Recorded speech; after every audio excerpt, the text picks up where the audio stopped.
We are taking you into the news right now with the Fox 45 news feed. It's 11 a.m. An aide to City Council President Nick Mosby racks up a nearly $10,000 bill. And now Mosby wants taxpayers to cover it. We're going to break down that bill coming up. There is extra security at Baltimore County schools today after an incident led to the evacuation of 2 schools Tuesday. What we're learning about the overnight arrest. And caught on camera, a Baltimore County police officer appearing to repeatedly punch a person. The promises the county executive is now making. Fox 45 News Midday starts now.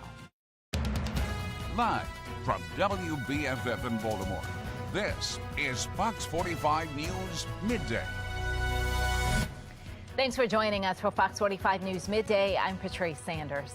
Breaking news happening right now. President Joe Biden is speaking at the United Nations General Assembly in New York City. This is President Biden's second speech to the United Nations General Assembly. We are streaming the president's remarks on our website. You can watch live right now on foxbaltimore.com. Happening now, the family of slain Pikesville ATM operator Kenny Gersley is about to announce a new reward in the case. We have a look from the news conference that is expected to start at any time. You'll recall that he was shot and killed in January of last year. Right now, his family is gathering with police to announce a new reward for information leading to an arrest in that case. If you have any information, you can share it and remain anonymous by calling Metro Crime Stoppers at 1-866-7-LOCK-UP. Just in this morning, the Baltimore City Board of Estimates votes to approve to pay for a nearly $10,000 bill from an overseas conference that an aide from Nick Mosby's office attended. Here's a breakdown of that bill. According to the board, Lawrence Anderson, who is Mosby's chief of staff, attended the Chief of Staff Executive Certification Program held at said business school at Oxford University. He was there from September 4th through the 8th. The conference is required for a certification from the Chief of Staff Association. As for how much Anderson spent, according to the board, the conference itself cost $6,700. Airfare quoted at about $1,400. Per diem expenses totaled $876, which comes out to just about $146 a day. Now, we want to hear from you this morning. Should the Board of Estimates have approved that nearly $10,000 travel bill for his aide? And so far, 99% of you saying no. You can weigh in by going to foxbaltimore.com/vote. Also, within City Hall this morning, City Council members are discussing encampment sanitation, specifically waste removal. Now, this discussion comes as frustration rises amongst the unhoused population and their advocates. They want to know when they're going to see the relief that was promised by the city. In February, the city dedicated more than $90 million in federal funds to those without permanent housing. But so far, that relief has not come, and the city has yet to release a timeline on when it will. Turning now to counties under pressure. A video circulating on social media appears to show a Baltimore County police officer repeatedly punching a person. As Olivia Dance shows us, the county executive now promising a thorough review. Many people witnessed the incident and recorded it on their phones. The video shows the officer repeatedly punching the suspect, and County Executive Johnny Olszewski has seen the video and is requesting a thorough review. Now let's take a closer look at that video, which we have blurred because it's pretty graphic, but the video shows the officer straddling the man to the ground and striking him in the head several times, all while the suspect appears to ignore the officer, telling him to put his hands behind his back. A spokeswoman for Baltimore County Police said the incident happened at a shopping center near Woodlawn High School. She says officers responded to the area after a report of an armed suspect. That's when police encountered a 17-year-old boy who assaulted one of the officers. The 17-year-old was arrested along with 19-year-old Keith Harrison with illegal possession of a handgun. And a spokesperson for the county executive said, quote, events preceding and during this incident will be evaluated, along with body camera video from the officers involved. Baltimore County is committed to full transparency and will share more information as it becomes available. Now, the spokeswoman for police said that the officer was wearing a body camera and it recorded the beginning of the encounter, and that video will be critical for the county executive's review. You can also visit our website at foxbaltimore.com for the latest updates as we get them. For now, reporting in Baltimore County, I'm Olivia Dance, Fox 45 Midday. 11:05, and here's a look at today's top trending stories. Trending number one, Baltimore City State's Attorney Marilyn Mosby is discussing the decision by her office to ask a judge to vacate the murder conviction of Adnan Syed. Earlier this morning on CNN, she addressed claims that the family of Heyman Lee was blindsided by the request. And we alerted them. And my prosecutors went as far as to say, we want you to be a part of this process. Can we get a Zoom link so that you can be a part of the process? And they agreed that they would attend the Zoom link. And the judge in this particular case postponed the hearing for more than 30 minutes so that they could be a part of the process. And so this idea and this concept that we weren't, involved or we didn't include them, that's just not the case. Mosby now has less than 30 days to decide if her office will request a new trial. Trending number two, there is an extra police presence at some Baltimore County schools today after a suspicious item was found near Pine Grove Middle School yesterday, leading to evacuations and panic. Overnight, we learned that police now have 2 people in custody. We also learned their investigation actually began in Frederick County, where police were investigating a theft. The victim told them that the suspects had purchased materials to make explosives. That's when the FBI was contacted. Trending number 3, less than a month into the school year, and a second weapon has been seized from a Baltimore County school. Police say they found a loaded gun inside a student's backpack at Randallstown High School. Trending number 4, in Cecil County, a student is facing several charges after police say she was caught selling marijuana edibles to other students. Deputies say they were called about the problem yesterday morning. They say school administrators searched the 18-year-old student's book bag and found edibles along with $130 in cash. Download the Fox 45 News app for up-to-the-minute traffic conditions, breaking news, weather, anytime. Search WBFF in your app store. Still ahead, they look and taste like tomatoes because they are, and yet they're purple. Coming up, the new genetically modified purple tomatoes that scientists just created and why. And a new warning from the FDA is sure to make you say, what? Coming up, why the federal agency is having to tell people not to cook chicken in NyQuil. And a small but significant sign of progress, the news out of Kyiv that's signaling a small return to normal. And the last full day of summer is going to look and feel like it, with highs warming right into the upper 80s. Not going to last, though. As we welcome fall tomorrow, I am tracking some big changes. I'll explain exactly what the changes are and what they mean for the rest of the week and heading into the weekend in a couple of minutes on Fox 45 News Midday at 11. Fox 45 News, winner of 17 2022 Regional Emmy Awards, more than all other Baltimore news stations combined.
(11:09), taking a look at your social stream, topping international news. A big day in Ukraine. McDonald's has reopened for the first time since Russia's invasion some 7 months ago. The burger chain shuttered operations in Ukraine after Russia's invasion. Despite being closed, though, the fast food company notably continued to pay its more than 10,000 employees, even though they weren't working. But now, 3 of its locations in Kyiv are back open and offering takeout and delivery service. Dine-in restaurants will open in October. Here is the reaction to that this morning. One saying Kevans are exhilarated that McDonald's is back. Long queues are reported at the reopened locations, and you see that happening there. Another person saying enjoy. The water crisis in Flint, Michigan could still be impacting the mental health of the people living there. A new study found 1 in 5 people who lived through the water crisis has reported struggling with major depression. 1 in 4 says they've been dealing with post-traumatic stress disorder. Researchers believe the study shows that environmental disasters can have long-term consequences on a community's mental health. People reacting there, one person saying Flint's drinking water is still poisoned. And another, I think it's disgraceful and embarrassing that Trump did not fix the Flint water issue and Biden did not fix the Alabama water issue, but both chose to fund wars in their tenure. When will we Americans stand up and demand respect? The FDA is out with a new warning, and it is definitely not one that you would expect a government agency to have to tell people. The group is warning folks not to cook your chicken in NyQuil. It comes after a new social media challenge encouraging people to cook chicken in NyQuil and other over-the-counter cough medicines. The FDA warns it is dangerous, even if you don't eat the chicken. That's because boiling medication can change its properties, making it even more concentrated if you eat it, but just breathing it can damage your lungs. All right, what are you saying about that? Ronald says one of the things that you wouldn't think needed to be said, but here we are. Another saying, well, if you were on the fence about banning TikTok, here's your chance to pick a side. Well, still ahead, more and more young people are using captions while watching TV, and it's not because they can't hear. Coming up, why they're using subtitles. And the stock market is reacting as we wait to see if the Fed will raise interest rates, how soon that announcement is expected to come. And coming up today at noon, Karamo. Then at 1, it's Sherry, followed by Hot Bench at 2. Your time now, 11:12 on Fox 45 News Midday.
Breaking news this morning, one of the officers connected to the death of George Floyd will spend 3 years in prison. Thomas Lane pled guilty to a state charge of aiding and abetting second-degree manslaughter in the killing of Floyd back in 2020.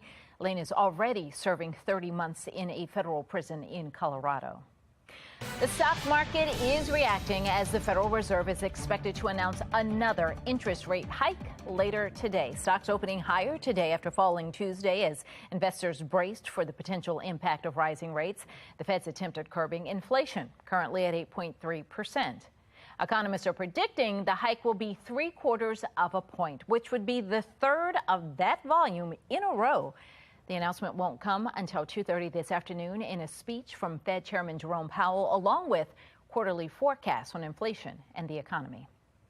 We are following more breaking news, this time out of D.C. The Washington Monument is now roped off after someone vandalizes a large portion of the base with that red paint you see there. The monument was defaced with a vulgar message. A suspect has been arrested. We are working to find out what charges that man will face. The National Park Service hopes to get the paint off of the marble before it permanently damages the building. Making headlines at a time when it would normally be hiring more workers ahead of the busy holiday shipping season, FedEx is actually pulling back on business after failing to hit some target goals. The ground and air shipping service company says it is going to be closing some storefronts and corporate offices and delay new hiring. The company says the business decisions are coming in light of likely missing first quarter profit targets. FedEx says it is experiencing a drop-off in global package delivery business. Twitter is set to depose Elon Musk next Monday and Tuesday. It's part of the social media company's lawsuit against Musk for trying to get out of their $44 billion deal. A 5-day trial is set to start October 17th. You can get Fox 45 News in a flash through your Amazon Alexa or Echo. We now deliver your local headlines and forecasts in less than 2 minutes. If you have an Amazon device, tell it to enable Fox 45 Baltimore. 11:16 and now to today's talking point. A new survey finds that more young people are watching TV with closed captions and subtitles, more so than older viewers. The survey by language learning app Preply found that 70% of Gen Z adults and 53% of millennials say they use captions most of the time. A little more than a third of older viewers say they watch content with closed caption on. Users believe it helps them understand better, learn a language, or multitask. Netflix says the number of people using subtitles and captions has more than doubled since 2017. Mark Clark with Be More Lifestyle is here, and I have to say, I hate subtitles. I don't like closed captioning. I mean, a movie with subtitles, if it's a different language, sure, yes. But just closed captioning on my TV when I can fully hear and understand, no.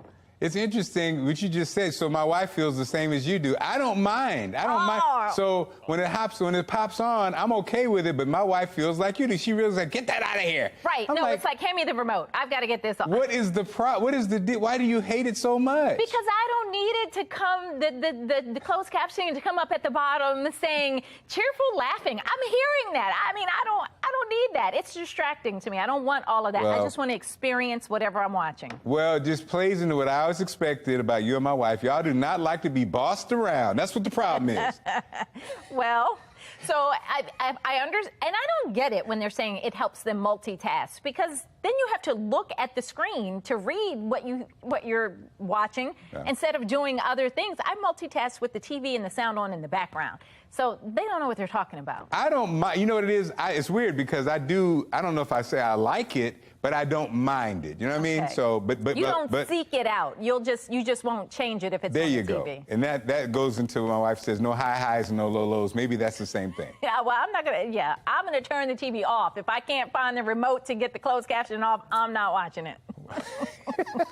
All right. Thanks. Mark. Oh, our worst weather in America. Right now, Hurricane Fiona remains very powerful. We've got meteorologist Amy Aronson tracking the storm and the damage that it has so far left behind, Amy. Yeah, exactly. Poor Puerto Rico still suffering and cleaning up in wake of the damage left behind there. Here's a look at some of the incredible flooding that has been underway as a result of that very powerful storm that actually made landfall there already. Very serious situation around the island. Here's another look. This comes from Grand Turk. As you can see, they're also dealing with the very strong, powerful winds and the rain that has passed by there, courtesy of Hurricane Fiona. And then here's a look from higher up in the sky.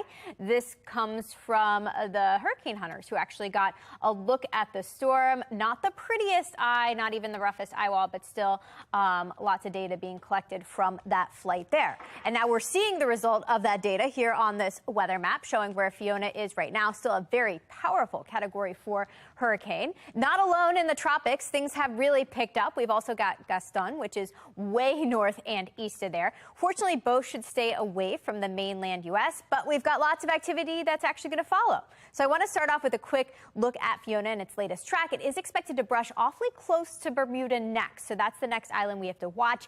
And then it will continue to travel northward. Look how strong it stays, even as it passes by our shoreline and actually up towards New England. Still a very strong hurricane remain there before heading towards Canada just in time for the weekend. Meanwhile, we'll take a quick look at Gaston, currently a tropical storm, expected to stay that way as it cruises out through the Atlantic and kind of rotates there before falling apart. So hopefully no direct impacts from that either. But we already have other areas of concern. The one I want to point out is this area highlighted in red. Pretty high chance for development there. And that one could actually be a concern, as Hermine, for the Gulf Coast eventually. So that one is worth watching. Now, for us closer to home, no tropical concerns right now as we head through the last day of summer. Going to feel like it with highs warming right into the upper 80s. I am tracking our next weather maker tomorrow, and this is a potent cold front that's going to bring us not only some showers, but it's also going to cool us down as we welcome in the fall season, bringing our temperatures down both tomorrow and especially by week's end on Friday.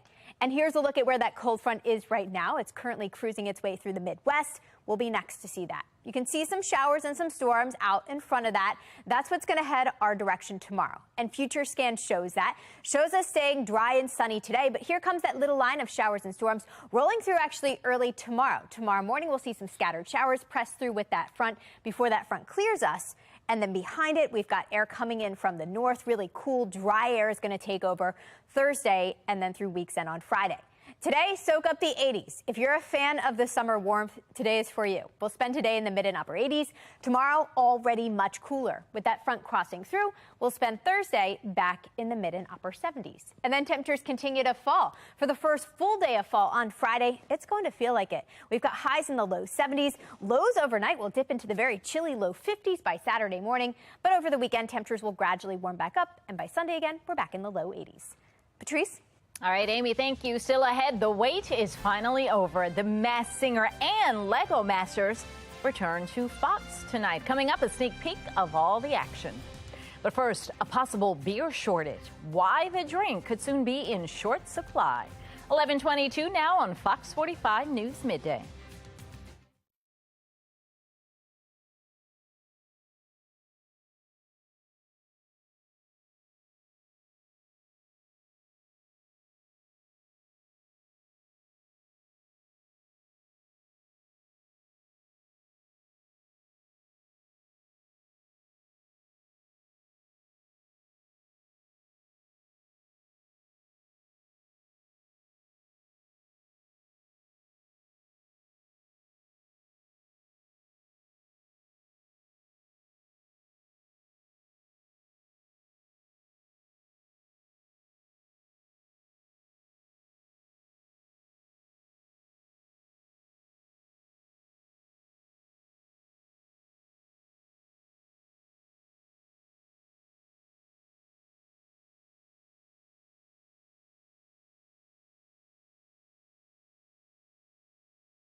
11:24 and happening right now. President Joe Biden is speaking at the United Nations General Assembly in New York City. This is President Biden's second speech to the United Nations General Assembly. We are streaming the president's remarks on our website. You can watch live right now on FOX45.com. Don't miss this. If you're a millennial, you need to pay special attention. Rumors are swirling that McDonald's may revive its Halloween Happy Meal pails. Remember this from 1986? The pails famously doubled as trick-or-treat buckets, and they glowed in the dark. The rumors, started by comicbook.com, have stirred up nostalgia online, with 80s and 90s kids just craving that vintage packaging. Well, beer drinkers, beware. The U.S. could soon face yet another beer shortage due to a disruption to the supply of carbon dioxide. The CO2 production shortage is caused by a volcano that has contaminated the nation's largest CO2 reserve. As a result, concerns over supply are growing as brewing companies say they've been running delivery to delivery for these past few weeks. Ford says it is unable to sell 45,000 cars because it doesn't have the parts to complete them. The auto company is blaming the lack of parts on a disruption in the supply chain. Well, time now for your lunch break. There will be plenty to talk about at the office water cooler. It is time to guess who's behind the mask. That's right, The Masked Singer is back on Fox tonight, starting at 8.